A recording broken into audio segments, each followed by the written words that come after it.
YouTube, how's it going? The Goat House is back. Today I'm ranking my top cornerbacks in the 2023 NFL Draft. At the end of this video, we'll talk about some slot defenders as well, and then we'll get to the safety video in the very near future, and we'll have content we still got to get to before the NFL Draft. We'll be live during day one of the NFL Draft, videos after day one of the NFL Draft, videos before day two, live analysis on Twitter for day 2 and 3, and then videos after the draft, of course. So busy week coming up. Cannot wait. Hopefully you can join us. Like, subscribe to notifications on.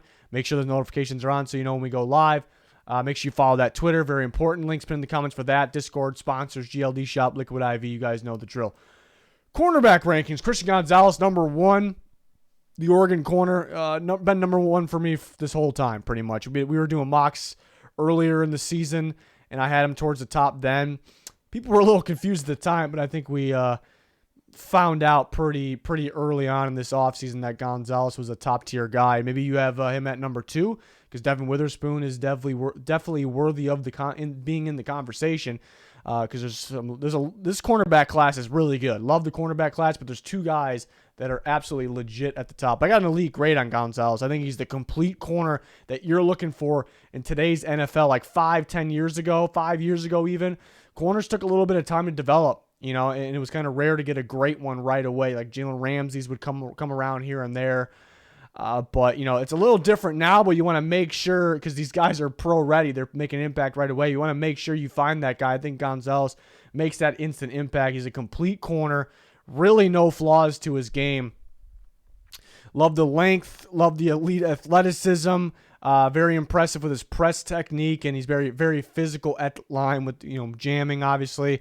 He's equally effective in man and zone. I think he's probably, if you had to pick, probably a little better in man, but, overall, his best plays, or my favorite plays from corners, is when they leave their zone because they're reading the quarterback, and they hop the ball, hop the route, hop over into a different zone and make a play, and that really stood out on Gonzalez's tape. So I love that he's very effective both in man and zone. The instincts really pop out, like I said, in zone when he's able to sit and kind of read the quarterback. Can win with his length, can win with his athleticism, smooth movement skills. The footwork and the hips, just super smooth. It's very surprising that kind of the most complete pro-ready corner in this class is only 20. He's actually the youngest corner in this class. It will turn 21 at the end of June or July, around there. Same with Ringo. They're actually a day apart too. Gonzalez the day after, so he's the youngest in the class. He's a little bit, thin build, not think, graphics guy messing up there. Thin build on him, but and he could be more physical. Sometimes you see him where he'll come up and just, he'll make the tackle, but it won't be this huge hit, which we're used to seeing from Witherspoon. But there's times where he comes up and he hits. He's a little underrated in that category. I think some people kind of label him like he doesn't want to tackle, he can't tackle, he's not physical enough. That's a load of BS, in my opinion. He'll come up and hit you. It's just not every single play, but he is pretty consistent with making the tackles. He's pretty efficient as well. So I'm having a hard time finding flaws on him. Complete corner. Maybe gives me a little bit of Marshawn Lattimore vibes. He might actually have more upside than Marshawn Lattimore. So that's pretty good too. So my number 1 corner, I'm very high on him. Everybody's high on him, but I got an elite grade. And it's a guy I've been hyped about for some time. He was great at Colorado, became a little bit more of a playmaker here at Oregon. I like the mixture of lockdown and playmaking ability. And Devin Witherspoon kind of has that similar part to his game. The Illinois corner, who I have a top 10 grade. He's kind of borderline. I almost call him elite because he has some elite moments. I do like Gonzalez a little bit better, but this guy's physical, a high motor guy, flies around the football field, flies to the ball whether it's in the air or underneath. When it's a ball carrier, he's gonna fly up and punch him in the mouth. He's gonna make those big time plays. He's a playmaker, in every category, when the ball's in the air or when it's on the ground. So you like seeing those big hits. Another guy I love to see, guys that are effective in both man and zone, where I'm watching them and I can see all right, this guy isn't really only going to fit this team or these 5 teams. He'll go play man, he'll go play zone. Teams what they really want to do is mix it up. They don't want to be stuck playing the same thing over and over again. And with the top guys, you can do that. He's a good mixture of a lockdown guy and a playmaker guy. He's a great athlete as well, tested very well at his pro day. yeah, again, I love that these top guys are effective in man and zone, so that's kind of what I'm looking for there. One standout season, like he was all right before this year, but really wasn't known as a first-round guy even before this year. So, it's not really a bad thing. He showed that he improved, obviously, but we're kind of going off of one standout year. He's undersized. He doesn't really play like it. Like, you look at him, watch him play, and then you see him measure in at 5'11", 181. He doesn't have crazy length either. It's like, really? Like, I thought he'd be a little bigger than that. So, I get maybe that's a thing for some teams.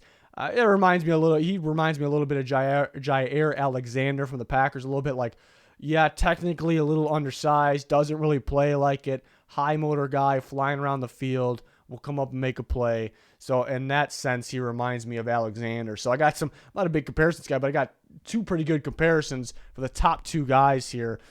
He is too aggressive at times, mainly with penalties.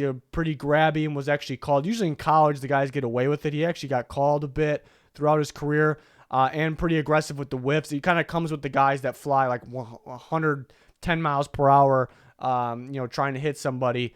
I mean, you turn on the Michigan game, I think the first two defensive plays of that game, he whiffed on some big plays there, but then he doesn't whiff, and he makes that big-time play.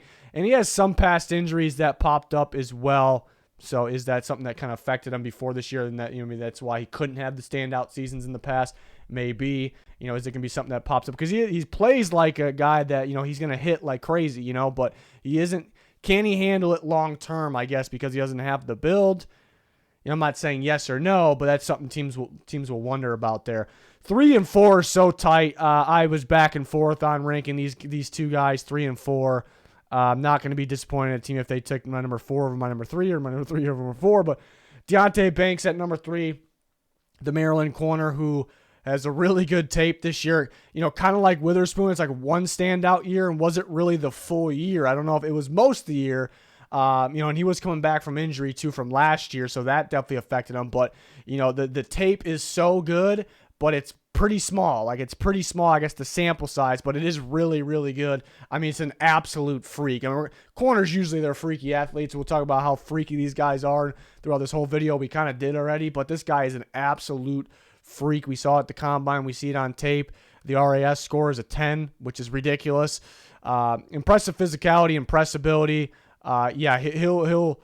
It's almost like he latches on to receivers without grabbing and latching on. That's how tight and good he is with his jam and sticking with guys downfield. That's what's really impressive too, because he's able to do that without like being grabby or getting called for a bunch of interference.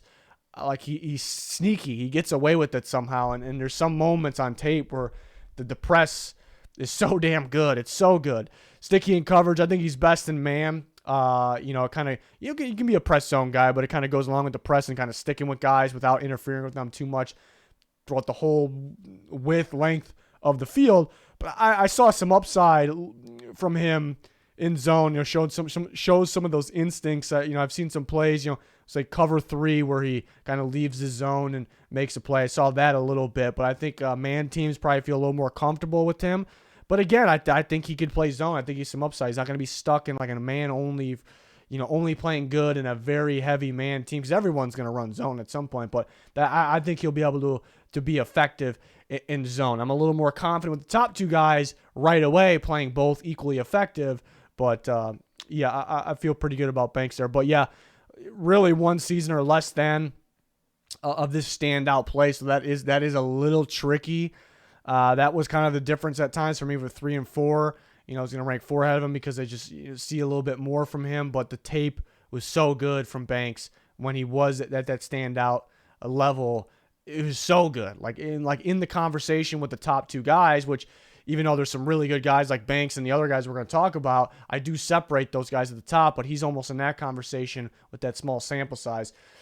Sometimes they'll play the receiver over the ball. And what I mean by that, it'd be so focused on the receiver, especially downfield running with them with his back turned towards the ball, which is, that's going to happen, obviously. But He's a little slow to, he's not slow, but he's a little slow to kind of react and make a play on the ball. Just kind of so focused on staying tight with the receiver, which he's tight in coverage. He makes plays. It's not the end of the world, but yeah, you wish you would attack the ball a little bit better, go up and attack it. Sometimes kind of lets it get low. The NFL receivers will use their hops and go get the ball there. And yeah, he had some penalties pop up, but for how physical and sticky in coverage and how his jam and his press, it's actually pretty impressive that he's able to not get penalized or even be in the conversation of should that have been a penalty or not. But again, some will pop up, and that kind of comes with this style of play, but very impressive. Number 4 is going to be Joey Porter Jr. Again, 3 and 4, just so close. Round 1 grade for him. Elite length and great physicality. We've seen the jam, the press technique from him is very good, very, very powerful. So you love that. You got to use them. You got to use him in press. Obviously, dominates the boundaries. The sidelines as a corner. Like you're not going to beat him. A lot of times you're not going to get around him because he's so physical out there. You're gonna have to work inside. He's just really going to stick with you, and he's going to win the battle out there. And I thought we saw that against Marvin Harrison Jr., who really dominates the sideline. And that's where Porter Jr. stood out. And that's where you watching something like that, where you really want to, rank him higher in this. But I think he'll be, if he goes to a team that runs cover, I specifically cover 2 and cover 4, or one or the other, but hopefully both. And they press zone basically in those coverages, I think he'll be great. I think we can look at him and say, yeah, he's elite guy from this class if he's able to play to that. But that's kind of maybe the knock on him a little bit, because I do think he kind of needs that, and not enough people are talking about that. I think people say look at him and say he's big. They see that he's big and he's really good in press. So all right, he's gonna be a press man guy, and he can play zone, but. He needs to press, but I like him so much better in zone than man. He actually struggles quite a bit on the in-breaking routes, like slants. Somehow he gets off balance. He's so focused on guarding the perimeter, which he's really good at, and he ends up kind of chasing guys across the field, and that's where he grabs. He's super grabby. That is a negative for him too. Super grabby. He got away with a lot that would definitely, guaranteed, be called in the NFL. I think Witherspoon got called a lot more than him, but I think Porter, in my mind, committed more penalties based on just what I see. So again, yeah, he really does struggle like a different player on those in-breaking routes, like the inside routes. So to avoid that, you're not going to avoid it completely. And again, he could get better at it for sure. But to limit those issues, you don't want him chasing a guy. You don't want him covering the inside. You don't want him chasing guys on the inside. So to me, that's where I'm at with him being a zone guy and covering. And I didn't list cover 3, but he can work in cover 3 as well. It's obviously zone. There's more zones than coverages than just 2 and 4. But I've noticed specifically, well, to me, boundary corners, like sideline corners that are pretty good in press, like usually they're really good in cover 4. Patrick Surtain, I had the same knock on him. He was better prospect than Porter, unless the negatives were less alarming. Not that they're super alarming for Porter. And I said Surtain would be I feel like he was a cover 4 corner. I said, in this video a couple years ago, I said the same thing. And then he's playing cover 4 for the Broncos. First year he actually played some man, but he's able to do that because he's very talented, like Porter Jr. But this last year was dominant playing cover 4. Boundary corner, really good lockdown on the sideline, using his length and his strength, his power. So I see that there, but I've specifically seen some good reps in cover 2. Making the offense think it's man coverage, kind of sticking with the receiver longer than his flat in cover 2, and then being able to hop back into the flat if he needs to make the play. So I love that. I think he could be dominant in cover 2 or cover 4. So if he goes to a team that runs that, those coverages, I might be like, yeah, he's gonna be better than cornerback 4 in this class. Like, he could be 1. I'm gonna say probably not, because I love those top guys so much, but he could be that good with the right fit. The other guys, I think, are a little more balanced, maybe open to what they can play. Porter, I'm a little more specific on where he needs to play, so that could be the slight difference. And I did not love his tape against the in-breaking routes there. And he definitely has been pretty grabby. Number 5 is going to be Emmanuel Forbes for me, the Mississippi State corner, who, I just got just something about him. I kind of get this gut feeling that he's going to work out. And it's a little risky because he's definitely undersized, and we use his pro day measurements there, which the combine he was 6 feet tall and he was 166, which is very light. And then the pro day he was actually 6'1", and he was 170 pounds. So that's good progress there, I suppose, but that is still very light, and you do worry, because the NFL is, the strength, the physicality is a whole nother level. Whole big, huge difference. Here players talk about it all the time. So that's where it is a little risky with him. And I do think some people look at him and, maybe look at his stats, be like, okay, this guy got a lot of interceptions, so he's really good. And I'd say, hold on a little bit. Yes, he is a playmaker, and that is a big part of it, but you could actually watch those interceptions, and a lot of them, and that it ended up being a positive for me, though, but a lot of them, right place, right time, I suppose, with the ball kind of got tipped around to him, quite a few of those, but that's a positive for me. It happens so much that, there's a lot of luck involved, but it happens so much that you start to question if it's luck or not. And there are plays where he just uses his instincts and his athleticism, his length, his playmaking ability, where he jumps the route, makes the play. So he gets all the credit in the world for that. But again, to the positive, finds the ball and the ball finds him. That's just a playmaker right there. Long, freaky athlete, super fast, super quick, can read the quarterback, can jump plays. Another one, like what I said about the top guys, and maybe what makes a big reason they are the top guys, is they are very equally effective, very effective in man and zone coverage. To me, Emmanuel Forbes is there. He's actually right there with number 1 and number 2, Gonzalez and Witherspoon, with being equally effective in both. He just doesn't have the size as them, and he has some slip ups more than them sometimes as well. Impressive instincts, attacks the ball very well. He actually stood out. I went back and watched him versus Jamison Williams against Alabama. So that was last year. And he really locked him down, actually. Williams won with his deep speed, and we know Forbes he can match that. So that's why he locked him down. Jamison Williams ended up having a 77-yard touchdown in that game. Forbes was not on him on that play. He was on him most of that game. He was not on him on that play. It wasn't his job to cover him, I should say. And then Jamison Williams finally did something there. So I was impressed by that. Extremely thin. Teams will worry about, future durability because of that. How will he handle the stronger receivers, contested catch moments, guys box him out a little bit. But the receivers that are taking over today's NFL, they're actually a little smaller. They're a little thinner. They're more of the shifty separators. But how will he be against like a DK Metcalf? There's not too many DK Metcalfs in football right now. So that's the good thing. Too aggressive at times. He'll try to jump routes and he'll kind of make that mistake, and then there'll kind of be a double move and the receiver will go. Physicality isn't his strong suit. Something that stood out, like it's weird. He's really inconsistent with the tackling on in his game, because there's sometimes where he'll just fly up and he's just so eager to make the play. Like he'll go up and he'll make the tackle, But there's sometimes where he's a little shy about it, and I've actually seen him kind of jump away, where he's like, I think the guy's about to go down. I think my teammate, LSU game, was that this year?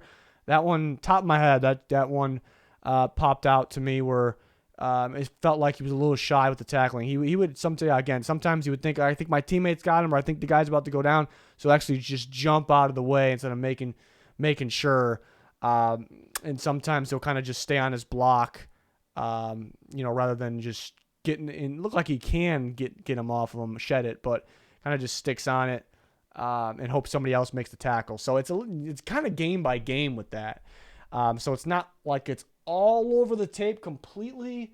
The LSU game, like I said, that one stood out where I was disappointed in terms of that one. I was a little angry watching that one. But yeah, just something about him, his play style, his character, the playmaking ability, the effectiveness in man and zone, off and press. He can play press, and you do wonder, will he be as good in press against more physical NFL receivers? Probably not. So you do wonder that, but effective across the board. So he's grown on me a little bit, rooting for the skinny guy here. But he's good. He's a good ball player. If he weighed 185 pounds, which he's actually 15 away from that, And I heard that's where teams want guys, corners to be, like right around there. Yeah, that's crazy that he's 15 pounds away from that. That's the negative there. But if he weighed 185 pounds, like he'd be corner 3 at worst. At worst, like he'd be in the elite conversation there. So he's talented. He's talented for sure. Love this cornerback class, 6 through 10. And then we'll talk about some slot guys. I'm actually maybe moving a guy to the slot as well. That many will call a corner. I'm calling a corner still as well. I like Julius Brents a lot. I'd consider him in late 1. He'll probably go earlier 2. Elite length. I mean, he has freaky length. I mean, same as Joey Porter, I suppose, but uses it very, very well. Sticky in coverage. Really good in zone coverage. Instinctive there. Man upside though. I've seen him play man. Seen him play press man. Pretty good there. He could be a little bit better. Baylor game was another level. I mean, he was just causing problems. He was a problem in that game. Like so tight in coverage. Saw a mixture of the quickness using the length. I saw a lot more physicality in that game.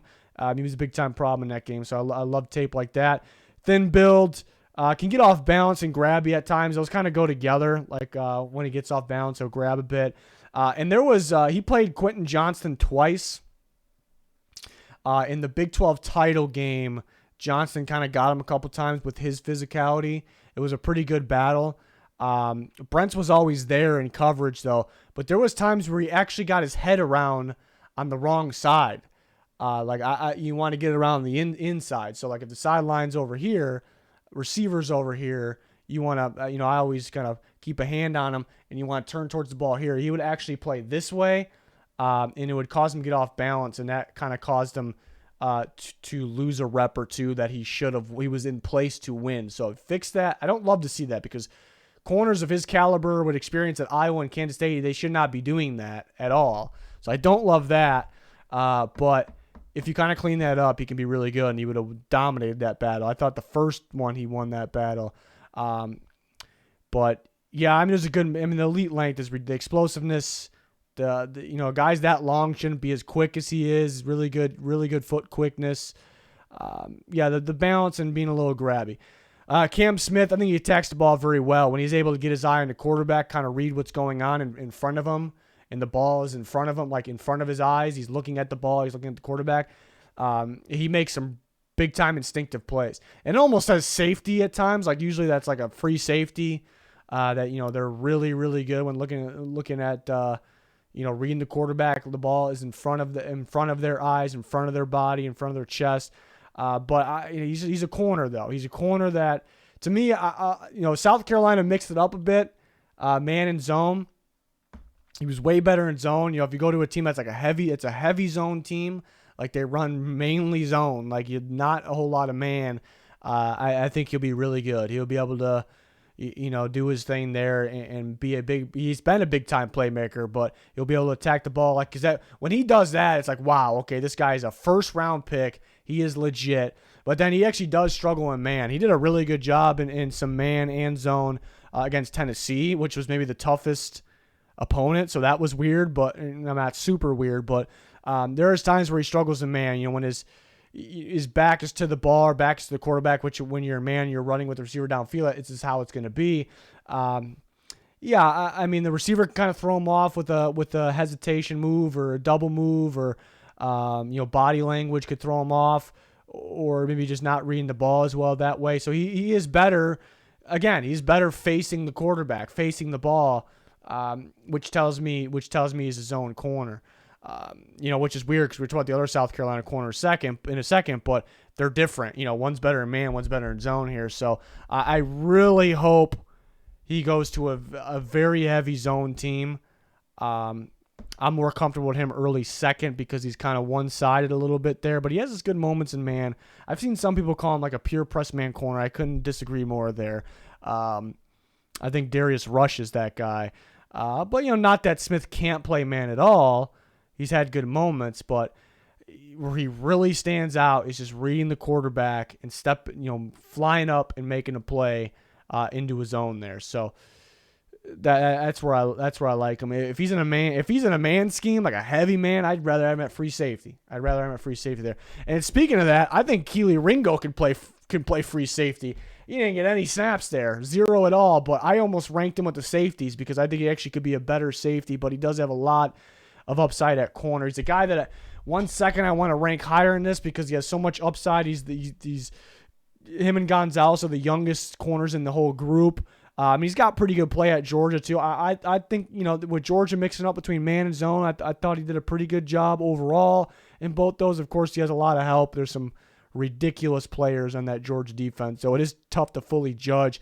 But he's got so much range, and sometimes he'll get beat, and he won't get beat at the end of the day because there's no completion because of his makeup speed and how fast he gets from point A to point B. It's ridiculous. And if he goes from sideline to sideline, on an angle trying to make a play, the range, and it kind of goes with the speed. I think he ran high 4.3, not like high 4.3s. He looks like 4.2 guy when that shows up, when he's got to catch up to somebody make the makeup speed or just getting, going on an angle. Like it looks like 4.2s easy. I think in a negative for him, I don't know if I want to say stiff. And people call him stiff. I understand that. But why is he stiff? Is what I ask you. And to me, it's because what causes him to be stiff is he just plants his feet in the ground, kind of a little bit wider base, but he really plants his feet, which is a corner. You always got to keep moving. I always call it like you buzz your feet, keep your feet moving, short choppy steps instead of planting and attacking out of breaks or receivers breaks. But he doesn't even do that. He kind of plants and sits for a little bit, and he doesn't really turn his hips. So that I understand why people are saying he's stiff. I don't know if it's really him being like, sometimes they're like unathletic guys and he's not that are stiff and can't really turn their hips. I think he can do it. It's just his technique is a little rough there, which causes him to look stiff, if that makes sense. So I guess that could be fixed. If that is fixed, he's going to be a lot better than 8, and that's why he's so tough to rank. So I want to put him higher than that, but he does have some bad moments because of that, because receivers got out of breaks, and he's not a slow guy, but he's slow to get out of those breaks and make a play. I think it's more because of technique. But then kind of going back to maybe another reason why I see upside at free safety. Free safety, you're always kind of north and south. You're never, at corner you're everywhere. You're constant. The changing direction, the movement is north, south, east, west, short little movements constantly. And so you don't have to worry about that negative if he's at free safety. You just never played there. But I think there's got to be teams. I think other people, I don't think I'm the first one to say it. When it comes to him potentially playing free safety, I think they see the range and they say that. I'm going to take a step further and, look at his strengths and weaknesses, and maybe that's why, and maybe the weaknesses, and that's another reason why he can play free safety. I'm wondering if there's a team that would draft him for that. I think there's got to be multiple. So I can't wait to see what happens there. But the more I'm talking out loud, I'm realizing you might be able to fix everybody can fix their negatives, but they might be a little easier to fix, which means he could be better. It has a little more upside there. So it's an interesting one. I could possibly bump him up. Corey Trice isn't being talked about enough. The Purdue corner, elite length, big, physical. He might be. Everyone probably wants to say Witherspoon's the best tackler in this class. I'd say Trice gives him a battle. Witherspoon's a little more flashy, bigger hits maybe. Trice might be a little more efficient, a little more consistent, not going to really whiff. He's fun to watch coming up and tackling. Like he's again efficient with it. Press zone guy. Like I really think he can go to like a press cover 3 or I think he'd play press man too. Team that mixes up between man and cover 3, and I think he might be able to do all of the above, to be honest. But that's where he's impressive. He'd probably be ranked a lot higher, but he has multiple past injuries, and it was kind of like a chain reaction type thing. It was kind of like one thing, like maybe he was overcompensating possibly, and it was kind of another thing. So that was tough. Plays a little tall. I wish he'd play a little bit lower. He is like 6'3", so that probably plays part, and could attack the ball a little bit better. Kind of relies on his length a little bit. Then Darius Rush, it shows how good the cornerback class is, because I like Darius Rush a lot. He's at 10. There's nobody on this list in the top 10 that I consider strictly a round 3 or worse guy. I think even down to Trice and Rush, to me, they're round 2 to early round 3, like the lowest for me in terms of grade. Darius Rush, the receiver turned corner, which Forbes was that as well. Forgot to mention that. Elite length, like super long. An impressive press man corner. So South Carolina mixed it up a bit. Smith was better when they were in zone. Rush was better when they were in man. He's really sticky in coverage. Rush, that is. We saw the footwork and sticking with guys in one-on-ones at the Senior Bowl, too. He really stood out there. Limited experience, and he's 23. So he's like, it's not old, but he's on the older side, and it's limited experience, still learning. Inconsistent tackler, like be flashy at one moment and then bad the other moment. And definitely needs a heavy man defense. Teams looking to run some zone might be just interested, and he can possibly do it in the future, but they might just be interested in some other guys. So impressive corners here. We'll talk about some slot defenders now. I always rank corners, slot guys, and safeties different. If you've been following us for whenever, since last year, 2 years ago, forever, you know that I've always done that. And people rank Branch as a safety, and I guess it's understandable. It's a little confusing to me because he played 560 whatever snaps as a slot corner. Yes, he had some snaps in the box as a strong safety, very little as a free safety. So to me, he's a slot corner. So I rank the slot guys separately, and I love me some Brian Branch. He might be one of the biggest sleepers in the draft, even though he's a consensus first-round pick, because I think he's an elite player. I'm a huge Brian Branch fan. I think maybe people are sleeping on him a little bit because they know he's a slot guy. Like, is that the most sexy position? Not really, but in today's league, it kind of is. College really turned towards that a few years ago. NFL, more than a few years ago. And NFL is really turning towards that. Like, it used to be, just 4 defensive backs, 2 safeties, 2 corners, and then maybe the slot guy sometimes. Now I got him on the field at all times, and we've seen some teams throwing on an extra DB out there. I think the Chiefs, the Chiefs kind of caused that with their offense. Teams want to throw another DB out, an extra DB, an extra DB out there. So I think the position is very important. Maybe people a little underwhelmed by his combine. It was good enough for me. Wasn't bad numbers, wasn't great numbers. That's okay. He's a super instinctive slot defensive back, and he does have reps at safety, more so strong safety in the box. He's a lockdown type guy. If we're talking man or zone, like man, he's locked down. He's sticky in coverage. Just can't tell. I thought originally when I watched him live, I knew I liked him this much, but I thought he was better in man when I watched him live. And I kind of go back and watch the tape, and I'm like, no, he's so instinctive in zone where he leaves the zone, he jumps routes, he makes plays, he gets his eyes on the quarterback. He's not staring at receivers. So he's equally dominant in man and zone. I love that. He's super quick.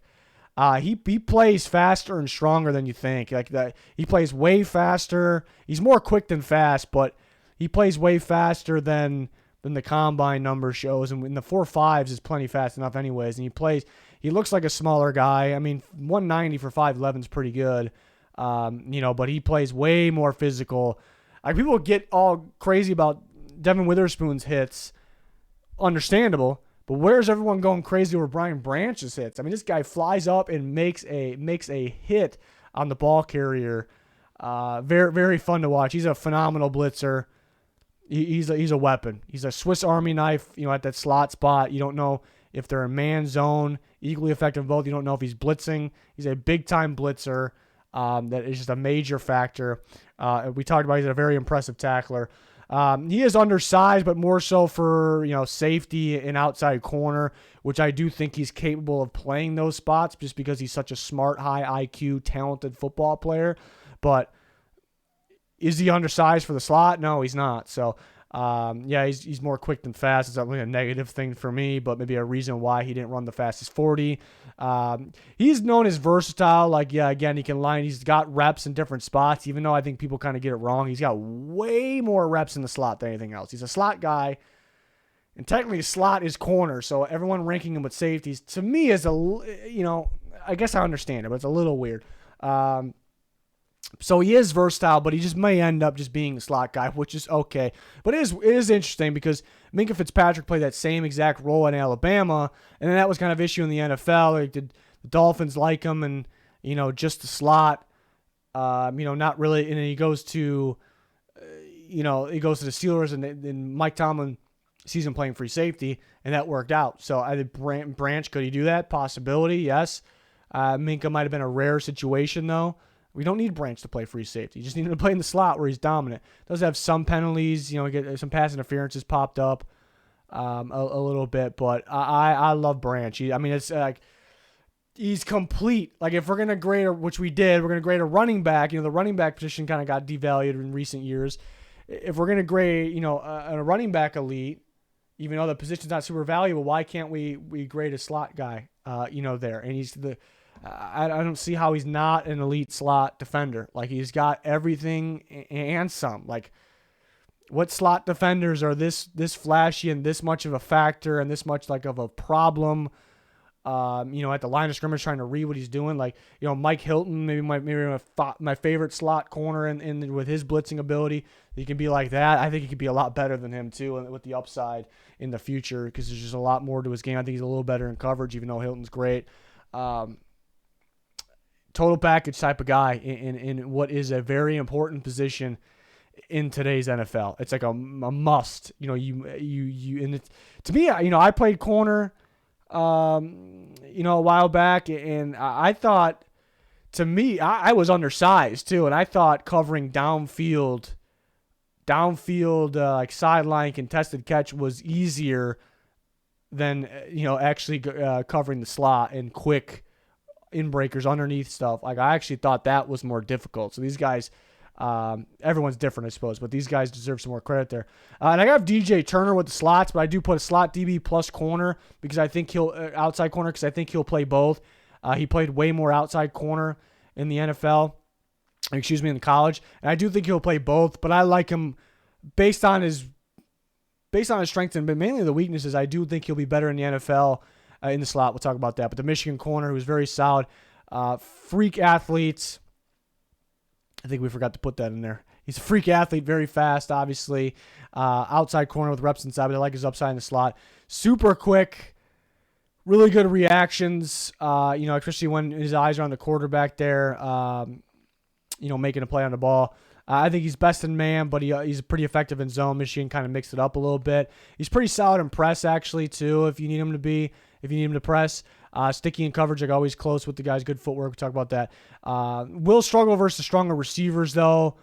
Specifically, like downfield, like the contested catch situations. Like he's way different, like underneath and then downfield. Like it's a pretty big difference to me. He's really good, like underneath, even if it's outside. Really good there. So going to the NFL, if you put, if he's out an outside corner, you're going to line up your big X receiver on him, and you're going to go downfield. That could cause some issues. So I think if you put him in the slot, that keeps him where his strengths are, and he really can flash there. So that is why I think he's probably going to play a little more in the slot, and he's undersized too. The length is kind of just under where you're looking for. 5'11" is not, that's not really too short or anything, but length, he is a little less than you would like. Kind of like Trent McDuffie, I think, but from last year, and I thought Trent McDuffie's tape was definitely better as an outside corner, but even the Chiefs played him inside a little bit, and he plays both, so he could end up being like a Trent McDuffie, playing a bit of both. His strengths and him being undersized kind of maybe says a little bit more in the slot. But again, McDuffie's tape is a little bit better, so you felt a little bit more confident with him. But Turner is good. Very, very solid there. Good, solid playmaker. The number 3, we'll go over 3 slot guys here. Clark Phillips, who played a pretty even balance, more so outside, but inside and outside, somewhat of an even balance. I think, he is very undersized, though, so he's gonna be limited to the slot, which is okay. It's very important in today's NFL, but he had 5'9", 29 and a half, somewhere around there. Arms, it's just over 29. So he'll go to this just because of that. Teams won't even try him outside. Maybe he'll get some snaps out there, but he'll be a slot guy. He's a playmaker. He gets his hands on the ball. He's really good at, reading the football, reading the quarterback. I like him more in zone than man for sure. Very instinctive in zone. So I hope he goes to a zone team that utilizes the nickel. Impressive change of direction skills, really quick, which he should be for his size. And again, he was very, very productive getting his hands on the ball. Very, very undersized. Will be limited. We talk about this more. More quick than fast. Doesn't have like that deep speed. Not that he's slow. Man coverage teams may pass, or teams that have like. There's probably teams that no matter where you would play them, he has to be this size. Like he can't be this small. So those teams might pass as well. But it might be more just for a zone team looking for a slot corner. And some teams that, everybody plays with the slot guy these days, but some teams rather take a big slot, big nickel they call it. It's usually a safety, and they play him there. So that's why it might limit the teams. You got to find a team that, okay with the size. They're looking for a slot corner, play primarily zone. So it might kind of limit the teams for him, but he's very, very talented. We still got to do the safety rankings. We still got to rank, my big board and my guys. A lot to get to before the draft. Some final videos, final mock drafts. We'll have videos. It will be live day one. We'll be videos throughout the entire draft and after as well. So if you can join us for that, like, subscribe, turn notifications on. Very important to follow our Twitter. Links pinned in the comments for anything you're looking for. It's going to do it. Thanks for watching. Goodbye.